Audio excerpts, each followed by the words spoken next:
start by reading something for you guys. In a kingdom draped in frost and enchantment, a tale of deceit unfolded beneath the glittering snowflakes. A suave figure, veiling his true intentions with honeyed words, ensnared the heart of a trusting soul. With each whispered vow, the web of deception tightened until the truth emerged, a dagger concealed behind a smile. Amidst the icy embrace of betrayal, trust shattered like fragile glass, leaving a lone figure to confront the bitter chill of reality. In the swirling dance of snow and secrets, a different kind of storm raged, a tempest of shattered faith and unfulfilled promises. In 2013, a movie was released, and it was a smashing hit at the box office. And I got to go see this movie while it was in the movie theater. And it was a really interesting experience. It very quickly became one of my favorite movies. And, we're sitting there in the movie theater. And in this movie, there's this scene that is just completely unexpected, right?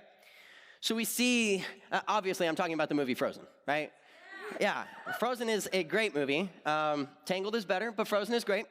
But in Frozen, there's this really interesting thing that happens, okay?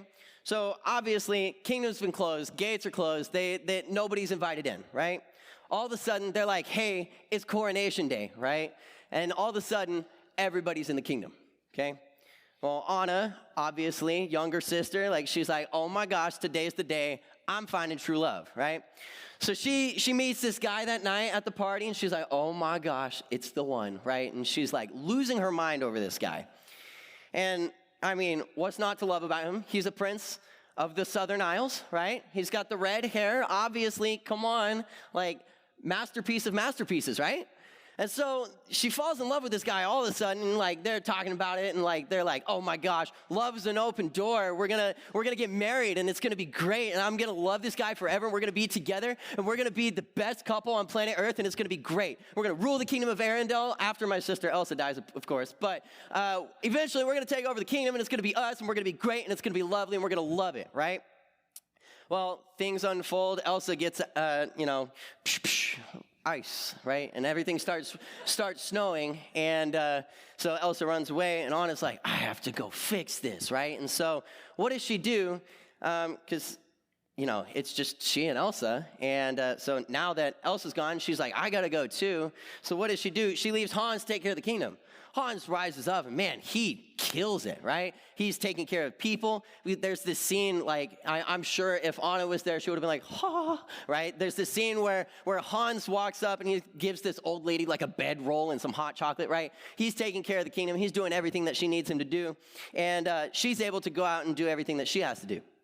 So she goes to Elsa, and she's in just one of the greatest songs I have ever heard in my life. I'm talking about For the First Time and Forever Reprise. It is such a good song. But in that, series unfolds, and then shwa, ice to the heart. Oh no, I have to get my ice gone. So they go to the goblin guys, and they're like, hey-o, how do we get rid of this? And he's like, all right, true love's the only thing. And they're like, oh my gosh, how about this guy? And they're pointing out Kristoff, and she's like, no, right? And he's like, no, she's engaged, right?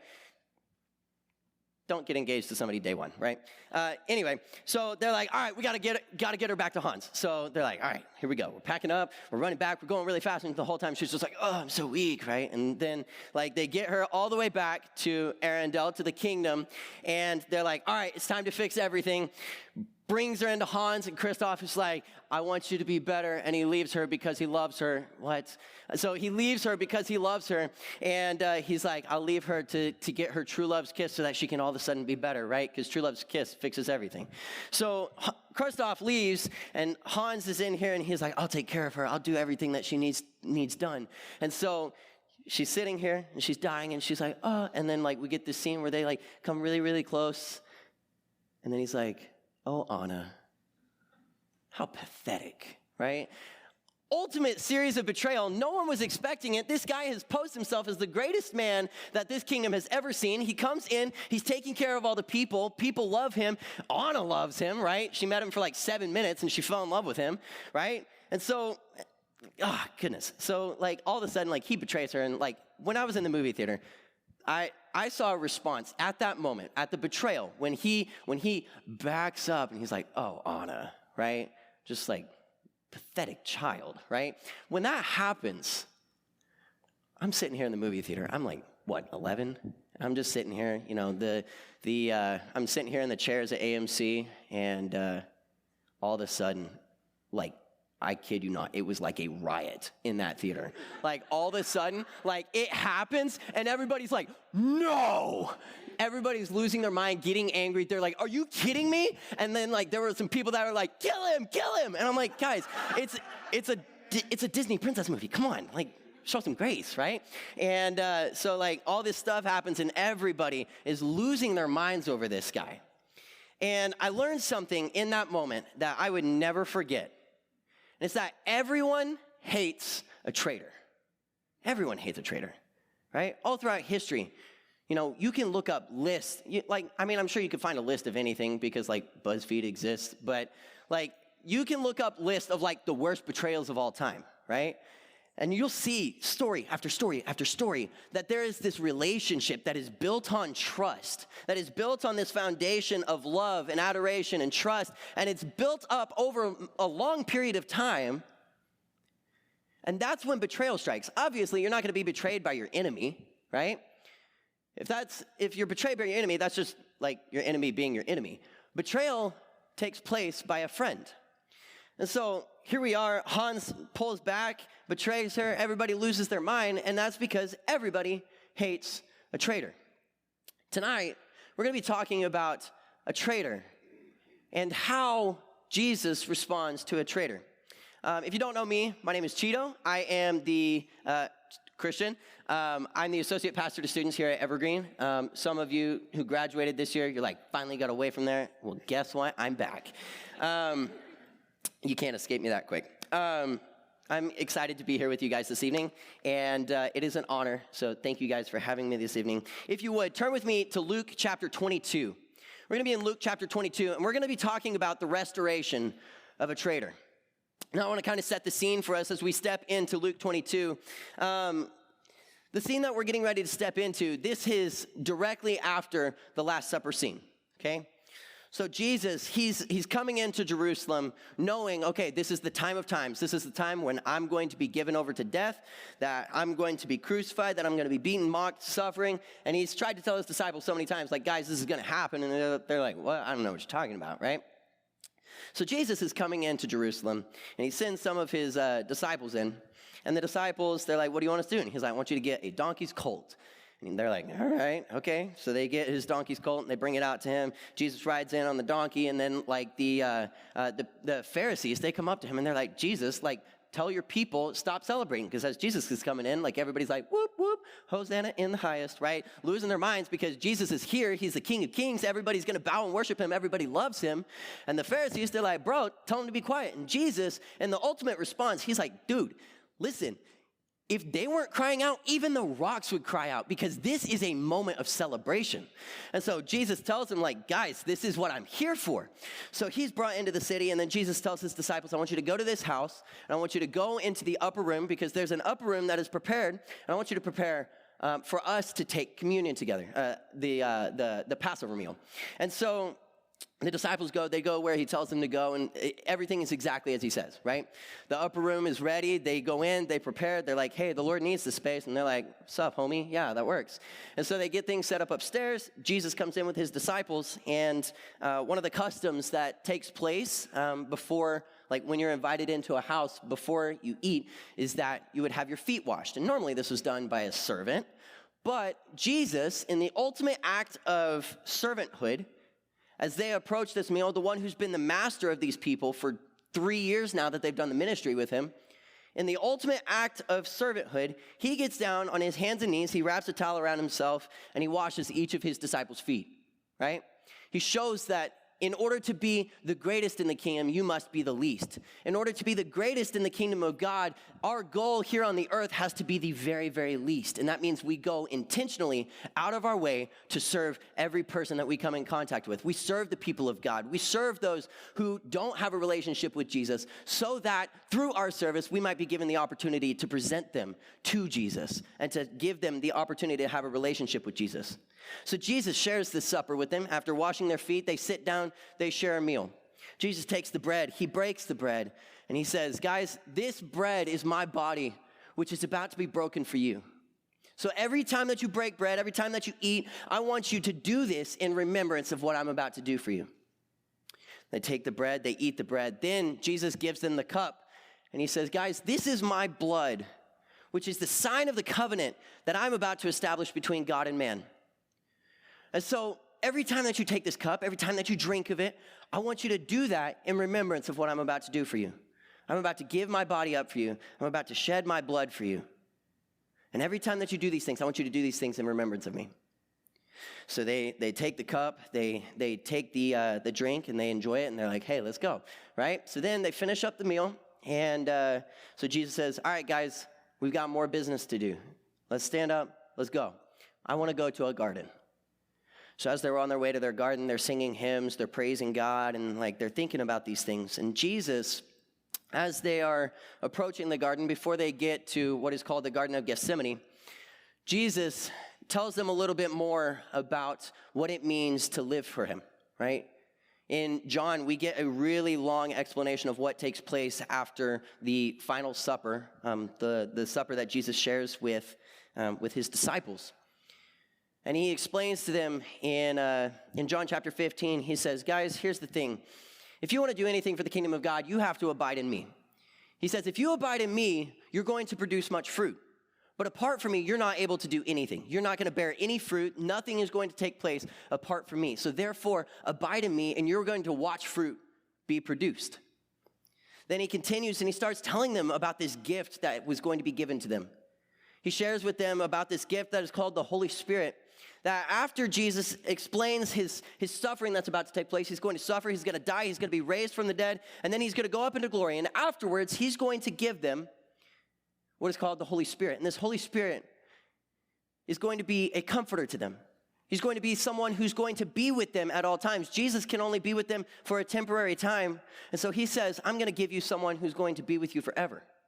And this person, this Spirit, he's going to convict you of sin, of righteousness, and in judgment. He's going to convict you of these things, and he's going to lead you back to me, reminding you of the things that I have spoken to you. So he does all this, and here they are. They approach the garden. But as they approach the garden, there is a conversation that takes place between Jesus and some of his disciples. So if you got your Bibles, Luke 22, we're going to start in verse 31. Jesus speaks to Simon Peter, and he says, Simon, Simon, behold, Satan demanded to have you, that he might sift you like wheat. But I have prayed for you, that your faith may not fail. And when you have turned again, strengthen your brothers. But Peter turned and he said to him, Lord, I'm ready to go with you both to prison and to death. And Jesus said, I tell you, Peter, the rooster will not crow this day until you deny 3 times that you know me. So right here, we're going to talk about the desertion of the living God. Jesus prophesies that there is this thing that's about to take place where all of his followers who have been committed to him for so long, for the 3 years that they've done ministry with him, they've watched him walk on water, heal the sick, multiply the bread. They've seen him do all these things. They've heard the things that he's spoken. They've heard him talk about how if anybody wants to be one of his disciples, to follow him, they have to be willing to take up their cross daily and follow him. They've gone through all of this with him. And Jesus is explaining, you guys are going to leave me. You guys are going to leave me all by myself. And he looks at Peter and he gives him this really interesting statement. He says, Simon, Satan demanded to have you, that he might sift you like wheat. But I have prayed for you, that your faith may not fail. So Jesus speaks to Peter, telling him that the enemy of whom he had warned them is demanding the fall of his people. Satan wanted to sift Peter like wheat, which means that he wished to take Peter's faith and shake it so violently that he would be separated from his faith, so that Peter would fall, proving that he was lacking in his servanthood to God. Satan's goal was to crush them and to wreck their faith. Our adversary wants only to destroy the faith of the believer. In John 10:10, Jesus explains this really clearly, right? In John 10:10, Jesus says, the thief or the enemy comes to steal and to kill and destroy. But I've come that you might have life and life abundantly. He explains that we have an enemy who all he wants to do is take our faith away. He wants to destroy us. He wants to destroy us as the people of God, taking away our unity, taking away our faith, taking away the things that we hold on to and this Jesus that we love and follow so dearly. He wants to take those things away from me. But there's the second part of that verse, is that Jesus says, but I have come so that my people might have life and life abundantly. There is great hope for those who hold on to Jesus, that not only is the enemy coming for them, but not only that, Jesus, if we run to Jesus, if we chase after him and we hold on to him, he's going to hold on to us, that we might have life and life abundantly. Now, I want us to understand something very serious here, and it is that your enemy is hunting you. Your enemy is hunting you. If you are a follower of Jesus, you have an enemy. And that enemy is hunting you day after day, seeking out the way that he can take you down. He's trying to get into your mind. He's trying to figure out what's going to bring you down, what's going to cause you to fall, what's going to cause you to stumble, to get your mindset in a place of, man, I can't follow Jesus. I can't glorify Jesus. I'm too far gone. Your enemy is constantly after you, trying to get you to fall so that you will be in a place of shame and sorrow and despair over the fact that you have not been able to live up to the standard of Jesus. You have an enemy that is hunting you. He hates you, and he wants you to fall. He wants you to fail, and he wants you to be disqualified. But Jesus gives two encouraging things to Peter. First, he tells him that he prayed for him. He tells Peter that he is praying for him, and in the hour that he stumbles, his faith will not fail. This is something Jesus displayed in John 17. Jesus actively prays for his people, and he continues to do so today, going before the Father on behalf of his people, praying for their strengthening, restoration, and equipping. We have a great high priest in this man, Jesus, that Jesus sent from the Father. He came down to earth, he lived a perfect life, and he died in our place, not only being the sacrifice, but becoming this great high priest. In the Old Testament, we see these great high priests that would come, they would bring the sacrifice, they would offer the sacrifice on the altar, and they would try and do things to make sure that people came back in their relationship with Jesus or with God, and that they would be made right with God through the sacrifice. But we have this greater high priest that while those people served the people for a certain amount of time, they lived, they became a priest, they served, and then they died. They were no longer a priest for the people. We have a great high priest that his priesthood never ends. This Jesus, he came, he lived a perfect life, he died as the sacrifice, and then he rose again from the dead, becoming the great high priest. That what he would do is he would become the one who would intercede on our behalf before the Father. He is the one who would come before the Father and say, no, I know that they have sinned. I know that they've fallen short, but this is me. My blood has covered them.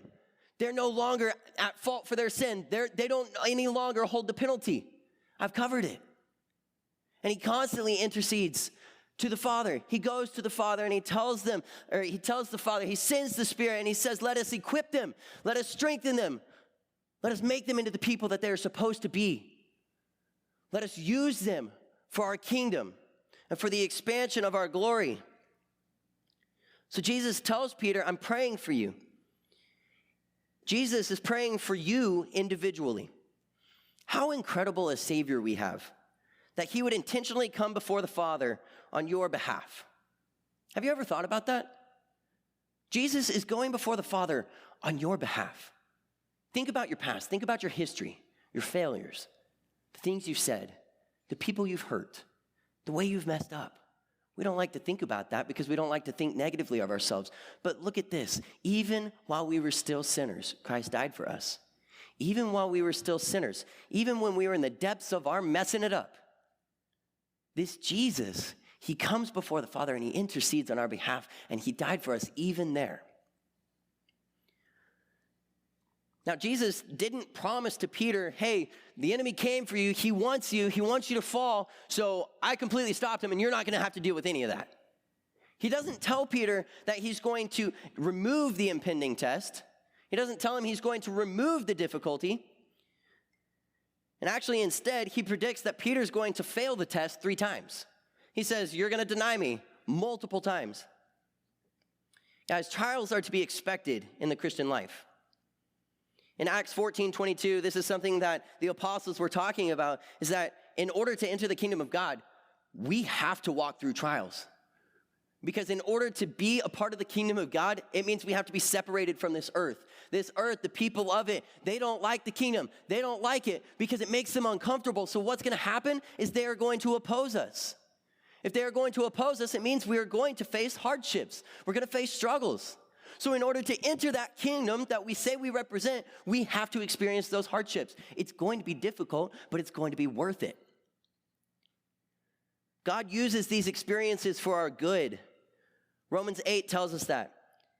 He uses the experiences to refine our character and to strengthen our faith, as we see in 1 Peter 1 and James 1 and James 4.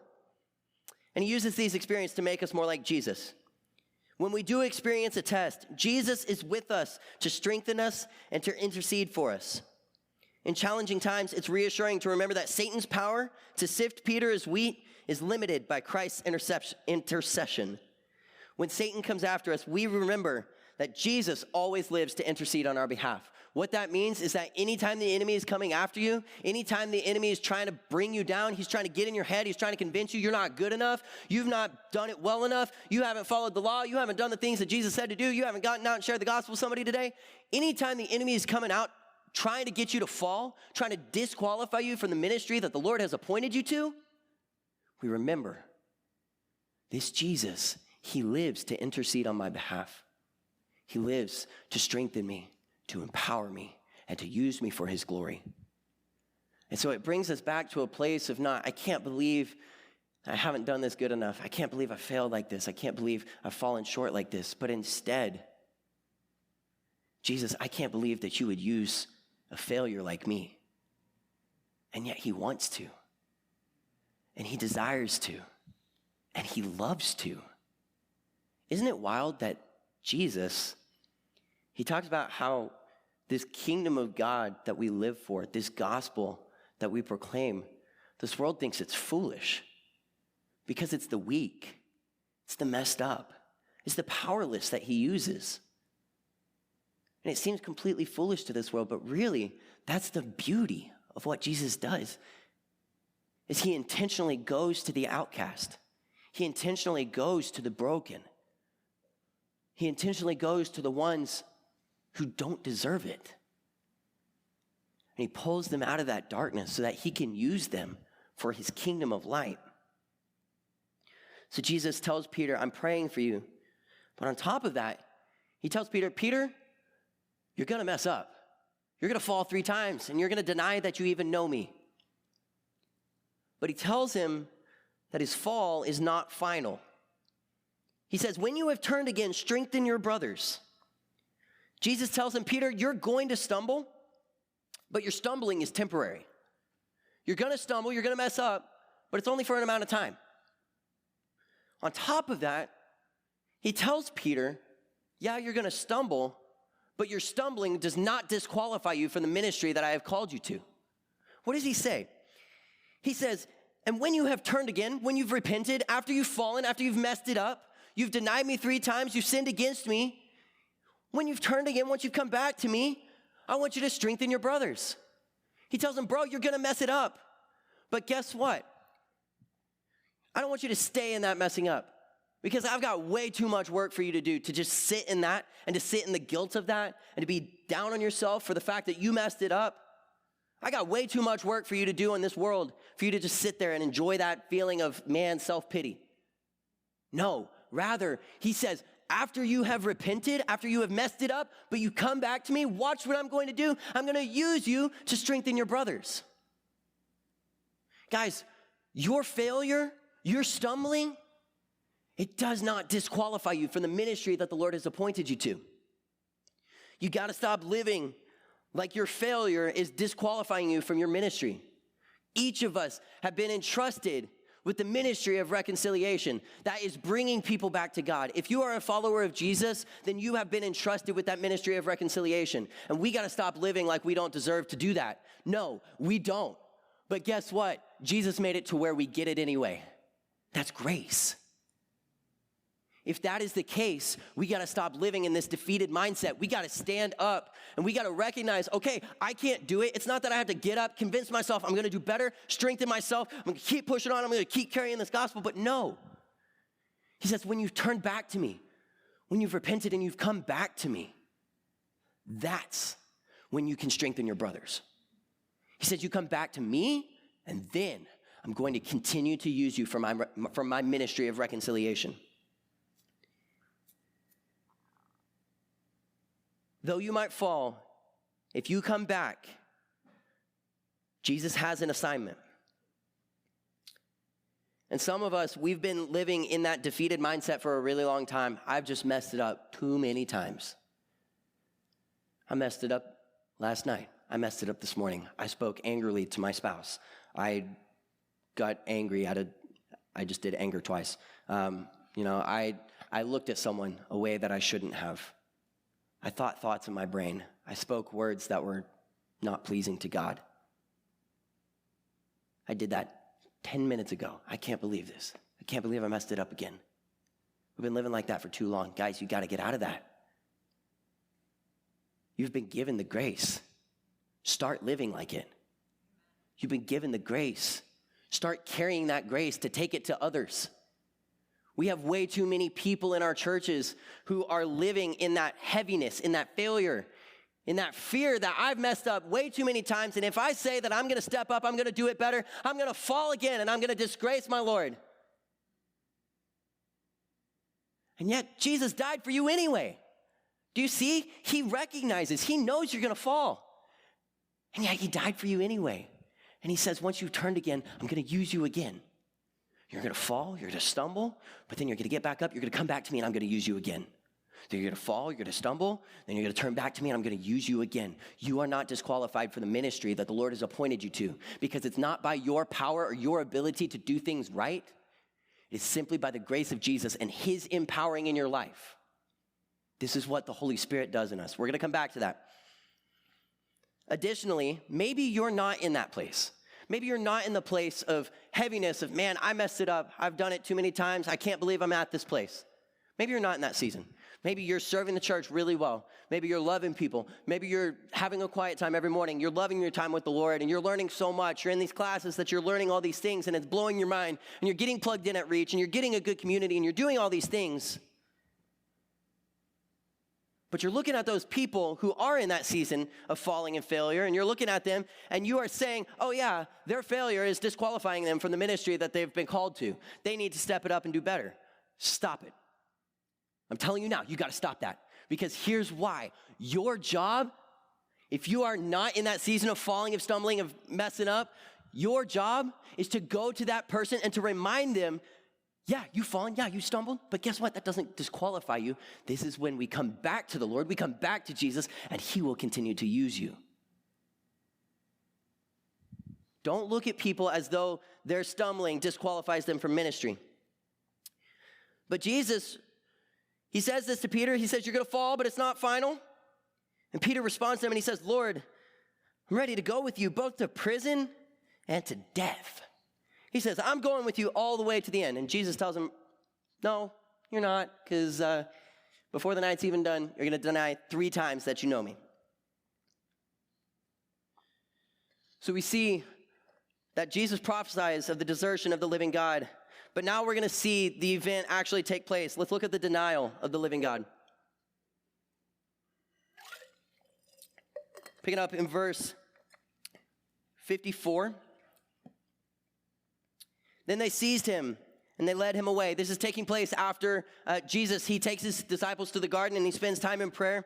And he prays and he says, Father, if this is your will, give me the power to do so, right? He says, not my will, but yours. If there's any other way, let it be that way. But it's not my will, but yours. And so he gives himself up and he's like, all right, I'm ready to do this. So they come to him and they're here to seize him. Verse 54, then they seized him and they led him away, bringing him into the high priest's house. And Peter was following at a distance. And when they had kindled a fire in the middle of the courtyard and sat down together, Peter sat down among them.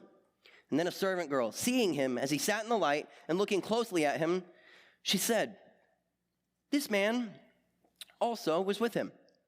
But he denied it, saying, woman, I don't know him. And a little later, someone else saw him and they said, you're also one of them. And Peter said, man, I'm not.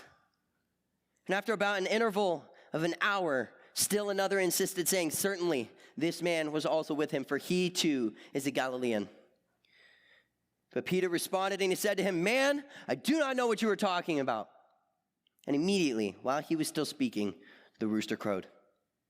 And the Lord turned and he looked at Peter, and Peter remembered the saying of the Lord, how he had said to him, before the rooster crows today, you will deny me 3 times. Verse 62, and he went out and he wept bitterly.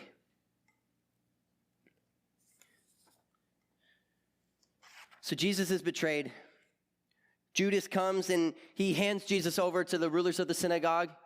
He gives him over to the soldiers, betrays him for 30 pieces of silver. Jesus is taken into custody. And as Jesus is taken away, Peter, this man who just recently, right before they had a time of prayer, Peter says, I'm going to follow you to prison. I'm going to follow you even to death. So they start taking Peter away. Or they take Jesus away. Man, I keep messing those guys up. They take Jesus away. Probably should know who my Savior is. So they start taking Jesus away, and Peter is following behind. It says he followed at a distance.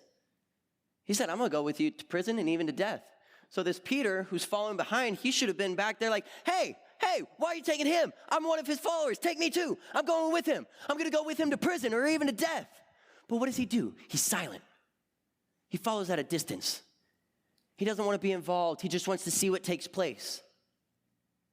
He should have been begging for the same treatment that Jesus was receiving.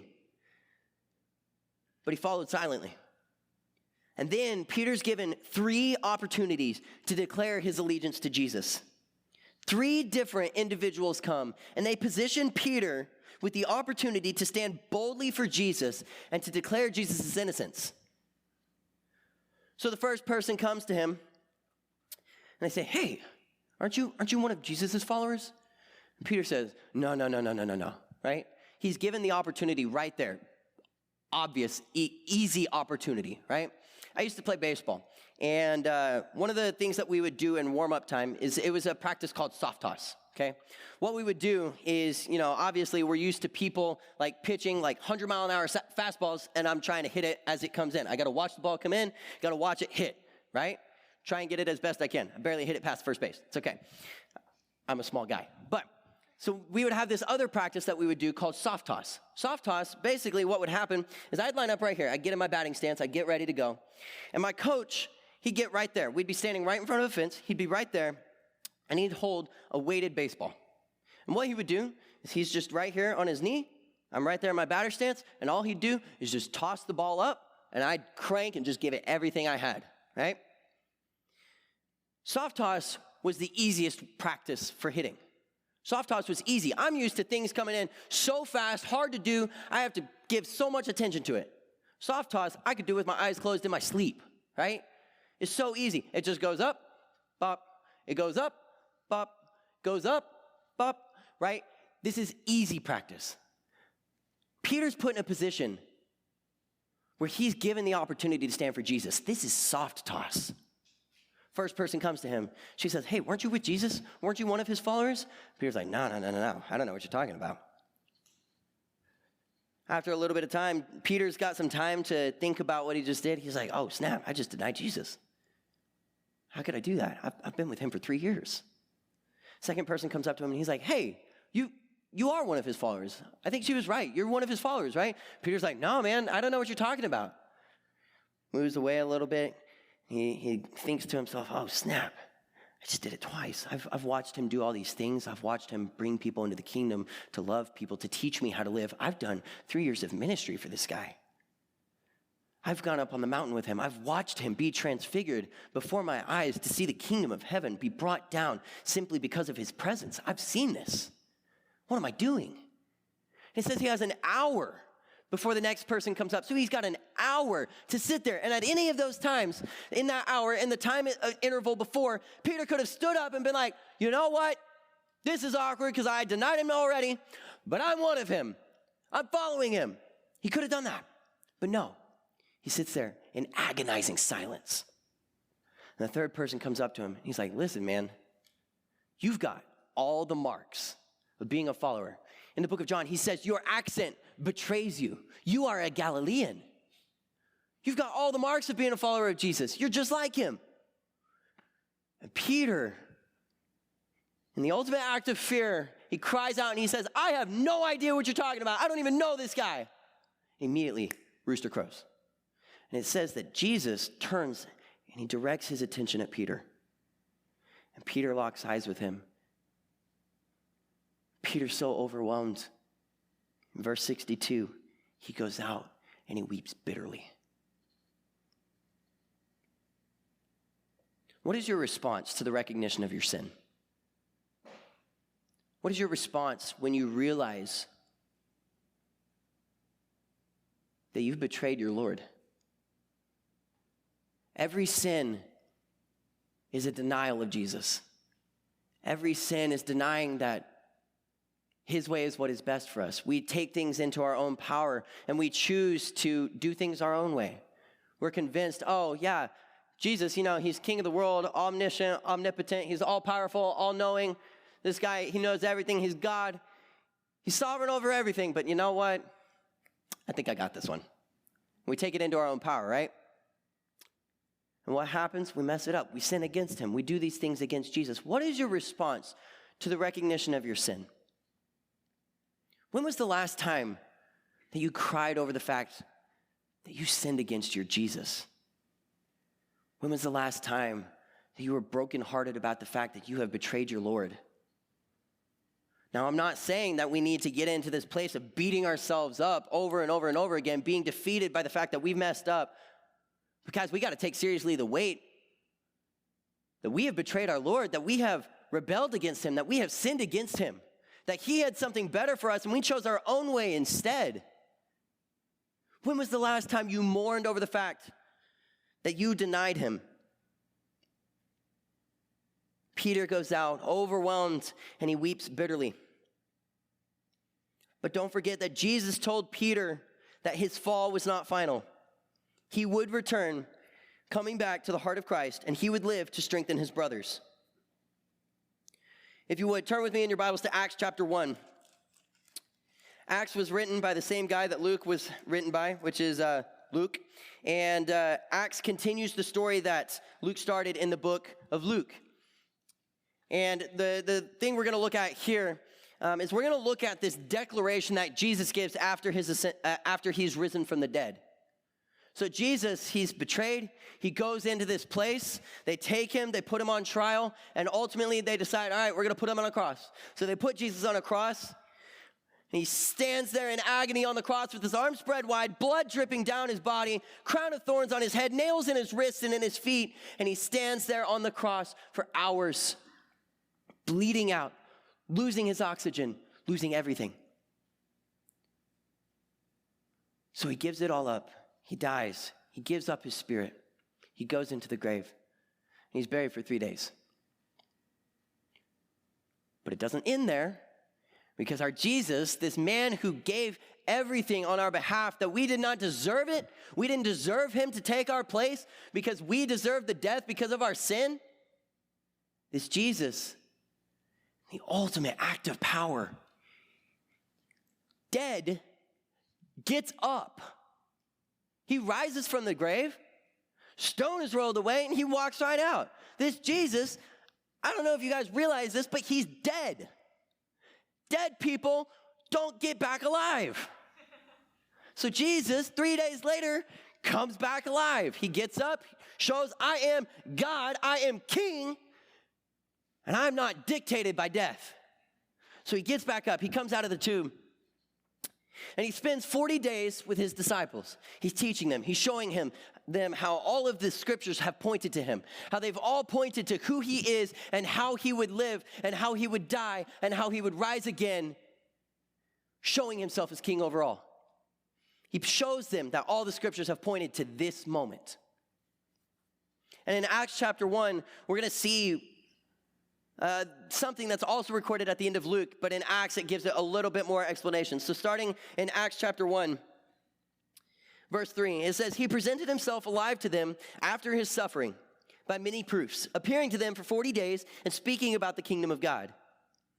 And while staying with them, he ordered them not to depart from Jerusalem, but to wait for the promise of the Father, which he said, you heard from me, for John baptized with water, but you will be baptized with the Holy Spirit not many days from now. Verse 6, so when they had come together, they asked him, Lord, will you at this time restore the kingdom of Israel? And he said to them, it's not for you to know the times or the seasons that the Father has fixed by his own authority, but you will receive power when the Holy Spirit has come upon you.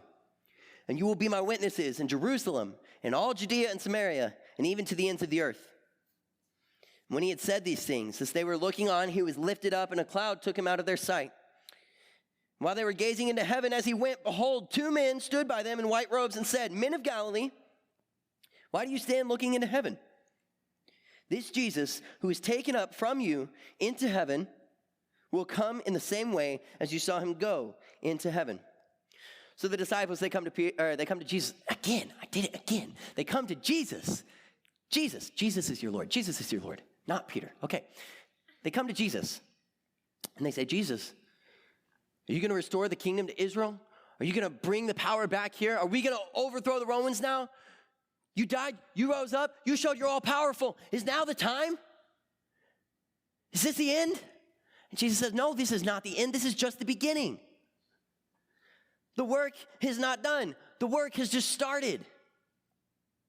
He commissions them to do work until his return, which is to be his witnesses. But he promises that the work will not be done in their own power. Acts 1:8, he says, but you will receive power when the Holy Spirit has come upon you.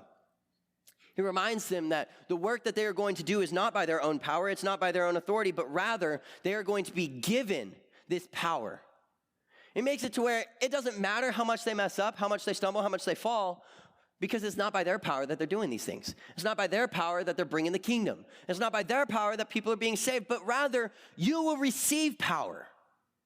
You're going to be given something that you do not yet have. You're going to receive this power when the Holy Spirit comes upon you, and you will be my witnesses. This is not him telling them, I want you to be my witnesses. Can you guys go be my witnesses? I command you to be my witnesses. But rather, he says, when you receive this power, the natural result of the fact that you are receiving this power is that you are going to be my witnesses. If you have received the Holy Spirit, if you have a relationship with Jesus and you have invited him into your life, you have that Holy Spirit living inside of you, you are his witness. Now, tomorrow, for the rest of your life, you are his witness. It's not a command, it's a statement of being. So what are you doing as his witness? What are you doing as his witness? Are you being a faithful witness who is going out with the ministry that's entrusted to him, with this witness that has been given to you? Are you going out and are you representing it well? Are you living for Jesus? Are you taking that kingdom to bring the comfort and the peace and the love and the joy that he offers? Are you taking that to the people around you who are hurting and broken and lost and they need it? Are you taking it to them? Or are you holding that to yourself, terrified of what that person might say to you? Do you not understand? Everybody wants love. Everybody wants joy. Everybody wants peace. If you ever encounter a person that doesn't, honestly, I don't know what to do with that because those people don't exist. Everyone wants love, joy, peace, and those are only a few of the incredible things that this kingdom offers. So if you have received the Holy Spirit, you are one of his witnesses. So Jesus commands them, you're going to receive the Holy Spirit, and you're going to be my witnesses. Then he goes up into heaven. And he tells them, right before he goes, he says, I want you guys to wait. I want you to go into Jerusalem. I want you to wait. Because in just a few days, I'm going to give you this gift called the Holy Spirit. And he's going to empower you. He's going to equip you. And he's going to send you out. And he's going to give you all the words to say. He's going to give you the power you need. And he's going to do incredible things through you. So I want you to go back to Jerusalem, and I want you to wait. So they go back to Jerusalem, and they wait. But now we're going to see, as a result of their receiving the Holy Spirit, we're going to see their devotion to the living God. So they return back to Jerusalem, and it's only a 10-day period between the time that Jesus goes up into heaven and the giving of the Holy Spirit. 10 days, that's a week and a half. A week and a half is not a lot of time. But Peter, he hears these things that Jesus says, and he says, oh my gosh, I got to do something. I can't just sit here. I can't just sit here twiddling my thumbs until we get something. I got to do something for Jesus. And so what does he do? In verse 15 of Acts chapter 1, it says, in those days, Peter stood up among the brothers. The company of persons was in all about 120. And he said, brothers, the scripture had to be fulfilled, which the Holy Spirit spoke beforehand by the mouth of David concerning Judas, who became a guide to those who arrested Jesus. So Peter goes through this long explanation of like, this was expected to happen. We knew that Jesus was going to be denied. Scripture tells us that this is going to happen. But now, as a result, we are missing somebody in our ministry. Someone has been taken away from us because he has betrayed Jesus and he's no longer part of us. We can't do with someone missing from our ministry. We got to be ready. We have to be prepared for the ministry because Jesus said he's going to give us this Holy Spirit coming soon. So therefore, we got to be ready for when it comes. And so Peter says, we need to reinstate someone. So they reinstate someone, they fill the position, and they're ready to go. They are prepared for the ministry. Chapter 2, verse 1, when the day of Pentecost arrived, they were all together in one place. And suddenly there came from heaven a sound like a mighty rushing wind, and it filled the entire house where they were sitting. And divided tongues as of fire appeared on them and rested on each of them. And they were all filled with the Holy Spirit and began to speak in other tongues as the Spirit gave them utterance. Now there were dwelling in Jerusalem Jews, devout men from every nation under heaven. At the sound of this, the multitude came together, and they were bewildered, because each one was hearing them speak in his own language. And they were amazed, and they were astonished, saying, are these not all that are speaking Galileans? And how is it that we hear, each of us in his own native language? Parthians and Medes and all these other places that I'm not going to list, because I don't want to try and pronounce them. We hear them telling in our own tongues the mighty works of God. And they were all amazed and perplexed, saying to one another, what does this mean? So we see the Holy Spirit comes, and all of a sudden, these disciples, these apostles, they're being used by the Holy Spirit already. Immediately, this Holy Spirit comes, and already they're being used because they were ready. They were ready for the Lord to give them an assignment. They spent intentional time preparing, and they were ready for the Lord to give them something to do, to give them guidance, to give them the Holy Spirit so that they might know the people that they might go to. Because they were ready, what happens? Verse 14, Peter stands up, standing with the 11. He lifted up his voice and he addressed them. Men of Judea and all who dwell in Jerusalem, let this be known to you and give ear to my words. And he explains to them, this is prophesied. This is what Jesus has done. This is everything about Jesus. This is who he was. You crucified him. He died. But guess what? He rose from the dead. He stands in victory, and he has now gone up to the right hand of the Father. So therefore, what happens? Verse 37, now when they heard this, the things that Peter said, these people were cut to the heart, and they said to Peter and the rest of the apostles, brothers, what shall we do? And Peter said to them, repent and be baptized, every one of you, in the name of Jesus Christ for the forgiveness of your sins, and you will receive the gift of the Holy Spirit. For the promise is for you and for your children and for all who are far off, everyone whom the Lord our God calls to himself. And with many other words, he bore witness and continued to exhort them, saying, save yourselves from this crooked generation. So those who received his word were baptized, and there were added that day 3,000 souls. And these 3,000, verse 42, they devoted themselves to the apostles' teaching and to the fellowship and to the breaking of bread and to prayers. And awe came upon every soul, and many wonders and signs were being done through the apostles. And all who believed in them were together and had all things in common. Drop down to verse 46. And day by day, attending the temple together and breaking bread in their homes, they received their food with glad and generous hearts, praising God and having favor with all people. And the Lord added to their number day by day those who were being saved. Because of what had been taking place in this giving of the Holy Spirit, Peter, this traitor, this man who looked Jesus in the face and said, I'm going to die for you, and denied him 3 times before the rooster crowed. This traitor, he stands up and he proclaims the name of this man that he denied in fear, as a coward, crippling. In his fear, he denied him 3 times. But here he is in front of thousands of people proclaiming this same man he denied. So what is the difference?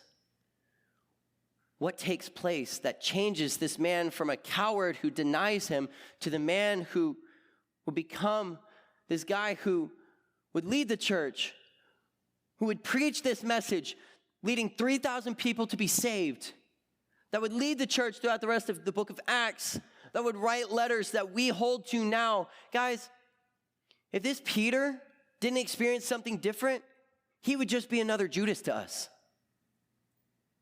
But what happened? Jesus called him back to himself, and he says, come back to me and watch what I'm going to do through you. Watch how I'll use you.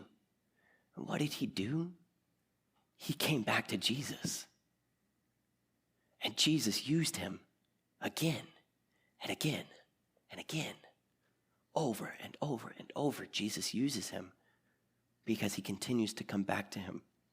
And so this Holy Spirit that Jesus gives him continues to give him the guidance that he needs to live out the ministry that he has been called to. Throughout the rest of this chapter and throughout the rest of the book of the Acts, we see Peter standing boldly for the kingdom as he presents the gospel to all who listen.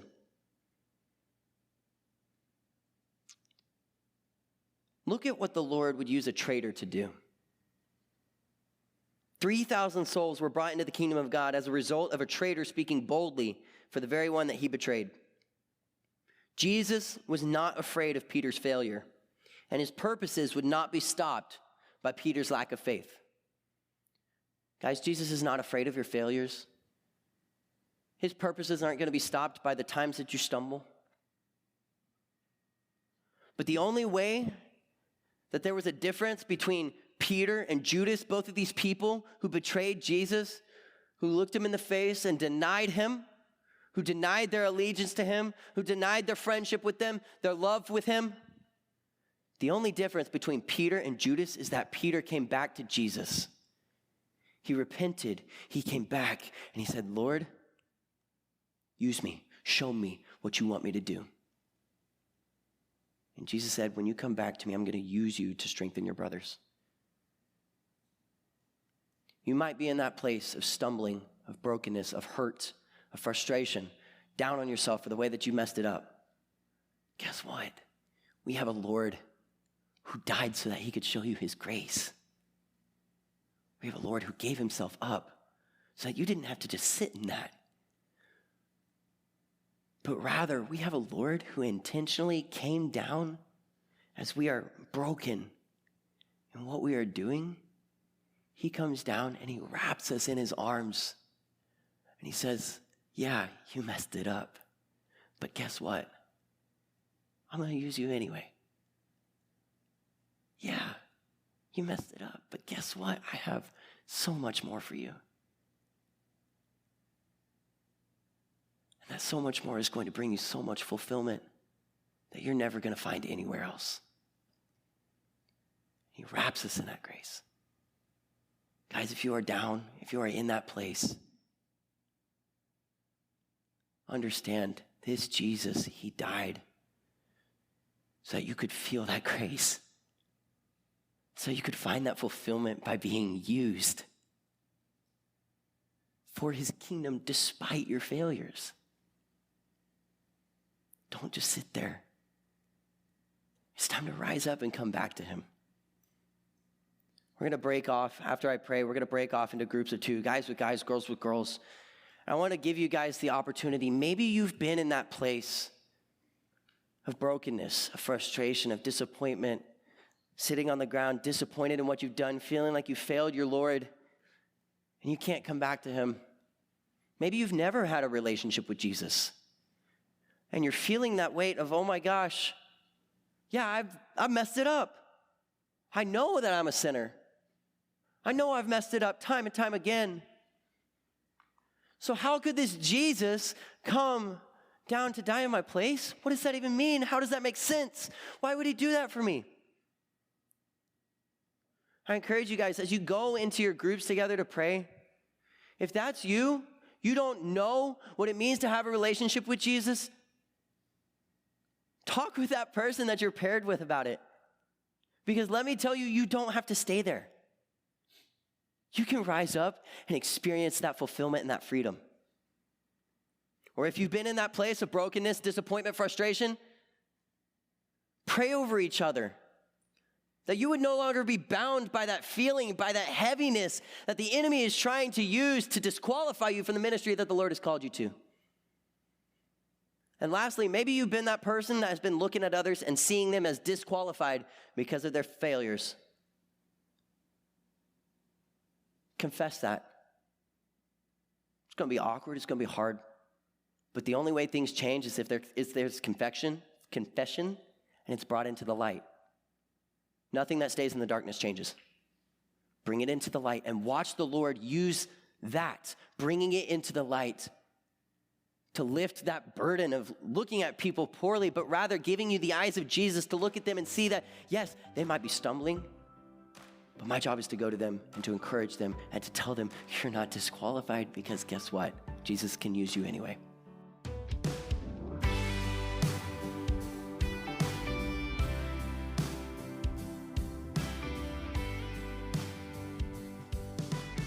Hey guys, this is Matt O'Mealy, pastor to young adults at Evergreen Baptist Church. I want to invite you to come to Reach. We meet every Tuesday night at 7 p.m. at Evergreen in South Tulsa, just east of Mingo on 111th Street.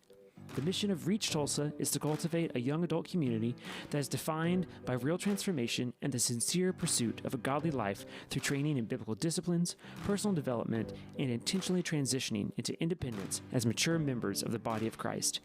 If you enjoyed this episode, please be sure to like and subscribe to our content. We are available on YouTube, Spotify, Apple Podcasts, and wherever you find your favorite podcasts. Reach Young Adult Ministry is a part of Evergreen Church in Tulsa, Oklahoma. For more information and additional lessons, please visit our website, evergreenbc.org.